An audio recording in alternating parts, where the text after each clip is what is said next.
मनुष्य के जीवन में ना गुरु का होना बहुत जरूरी है। मैया अरे माँ क्या हो गया बताइए।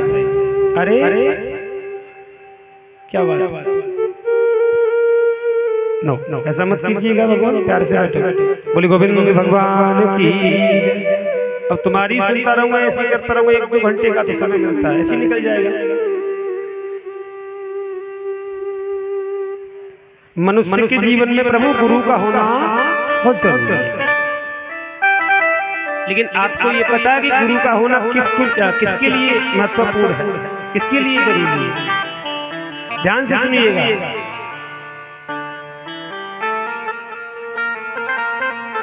विद्वान लोग कहते हैं कि पुरुष के लिए आवश्यक है गुरु का होना। बस किसके लिए?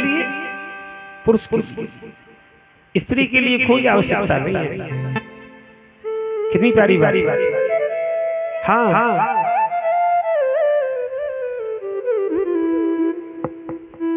अंधकार में डूब रहा हो इंसान और प्रकाश की ओर ले जाए ना, उसको गुरु कहते हैं। बोली गोविंद भगवान की। पुरुष के जीवन में 2 गुरु, एक दीक्षा गुरु, एक शिक्षा गुरु। देखना, हालांकि संत लोगों की वाणी है कि कितने भी गुरु बना सकता है पुरुष। सुनना, कितने भी गुरु प्राप्त कर सकता है। और सबसे बड़ी बात तो ये है मेरी मैया कि हमारी कोई औकात नहीं कि हम गुरु को बना सकें। सुनना, हमारी क्या औकात है कि हम गुरु बना सकते हैं? अरे गुरु तो पहले से बने हुए होते हैं, उनका शिष्य हमको बनना पड़ता है। बोली गोविंद भगवान की। मनुष्य कह तो बड़े भाव से दे देता कि हमने गुरु बनाए हैं। अरे हम कैसे गुरु बना सकते हैं भाई, ये तो बताइएगा।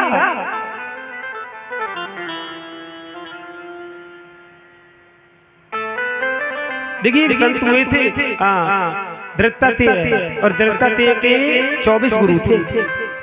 कितने थे? 24। और विडंबना की बात तो ये थी कि 24 गुरुओं में एक भी पुरुष नहीं था। बोली गोविंद भगवान की। और जब एक भी पुरुष नहीं था तो संत ने शिक्षा कहां से प्राप्त की?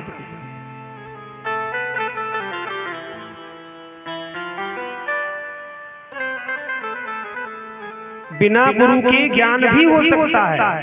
सुनना, बिना गुरु के ज्ञान भी हो सकता है, बिना गुरु के वैराग्य भी हो सकता है। लेकिन जीवन में गुरु का होना क्यों आवश्यक है मालूम नहीं। ज्ञान से कहीं घमंड ना हो जाए, वैराग्य से कहीं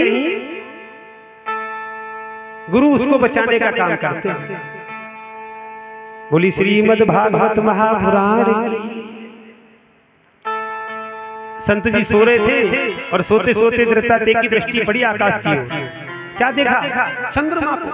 और खड़े होकर के संत ने प्रणाम किया चंद्रमा को। देखिएगा, और चंद्रमा को प्रणाम करके चंद्रमा को गुरु बनाया। चंद्रमा से क्या सीखा मालूम? कि मनुष्य को ऐसा कर्म करना चाहिए कि वो संसार में एक अलग प्रकार से ही नजर आए। तारे कितने होते हैं, और चंद्रमा को देखोगे ना तो सबसे पहली दृष्टि चंद्रमा की ओर पड़े। ऊपर को देखोगे तो चंद्रमा को ही पाओगे। एक संत का नियम लक्षण यही है कि उसका कर्म ऐसा प्रधान अच्छा होना चाहिए कि उसका जीवन चमकता रहना चाहिए, वो संसार में अलग दिखता रहे, उसको संत कहते हैं। चंद्रमा को गुरु बनाया, जल को गुरु बनाया, और जल को गुरु बनाकर पता क्या सीखा? कि मनुष्य को जल की भांति ही शीतल रहना चाहिए। हाँ जी, संत जी स्नान करके निकल के जा रहे थे मैया, तो संत जी ने क्या देखा कि एक पुष्प पर भौरा बैठा हुआ है। संत की दृष्टि भौरे की ओर पड़ी ना, तो खड़े होकर के देख रहे हैं।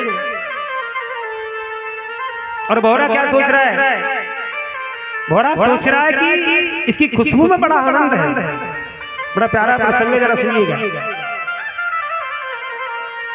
बोले क्यों ना और इसका आनंद लिया जाए।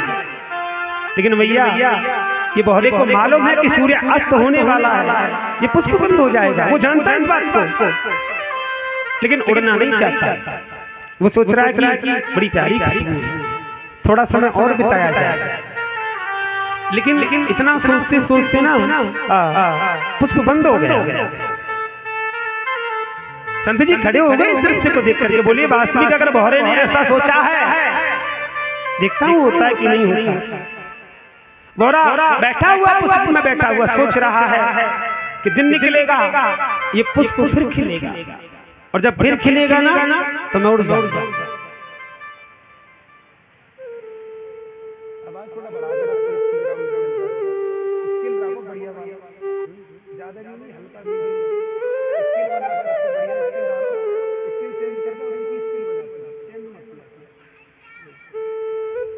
हरिओम हरिओम। प्रभु जी बहरा सोच रहा है कि पुष्प खिलेगा जरूर, दिन निकलेगा पुष्प खिलेगा मैं उड़ जाऊंगा। लेकिन माते दिन तो निकला पुष्प नहीं खिला। एक हाथी आया जिसमें बहरा बंद था ना, उस पुष्प को तोड़ा और अपने पैर से उसको मसल दिया। बोली गोविंद भगवान की। उस संत ने